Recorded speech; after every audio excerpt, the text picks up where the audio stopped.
Fungwa siku ya jana, na tuanze na goli la KMC. Kamanda Jeffrey, nikianza kwako, tumsifie mpigaji amepiga kwa usahihi zaidi ama golikipa Kamara hakujiposition vizuri kulingana na namna ambavyo anapaswa kujiposition katika eneo lake ambalo analitawala? Karibu. Nadhani ile inakwenda both ways, kama pande mbili za shilingi moja. Kwamba Musa Pinpin Kamara anatakiwa afanye vizuri, and of course unamsifia mpigaji. Unajua kwenye football mtu hata ukipigia dochi, unapiga dochi unalibutua ile tap, mpira unakwenda unaingia, na kusifia wewe mpigaji. Yani inaanzia hapa. Lakini haiondoi pia ukweli kwamba ni mistake ambayo Musa Pinpin Kamara ameifanya, na kwake inaanza sasa kuwa kuna pattern inajengeka ya kuonekana kuwa anafungwa mabao ya aina mbalimbali yanayotokea mbali, watu wakikave kutoka pembeni, watu wakipiga moja kwa moja. Unaweza ukakumbuka hata jinsi alivyo misjudge ile free kick ya Chama kwenye dabi.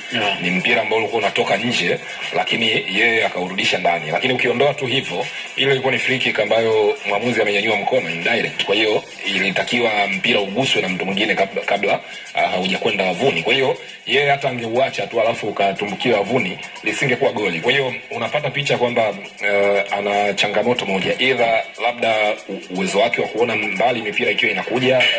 Imewahi kuonekana mtu kama David De Gea wakati anakuja Man United alikuwa na shida ya short sightedness, ambayo nadhani kitaalamu wanaita myopia, if I'm not mistaken.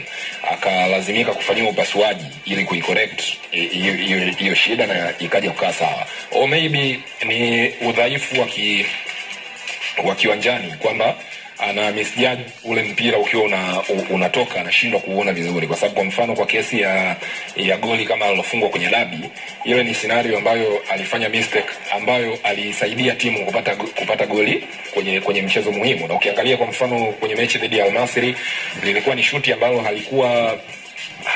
halikuwa shuti gumu. Manake kuna watu wanapiga mashuti magumu tunajua. Ila tekniki ya mpigaji pia aliudundisha mpira ule.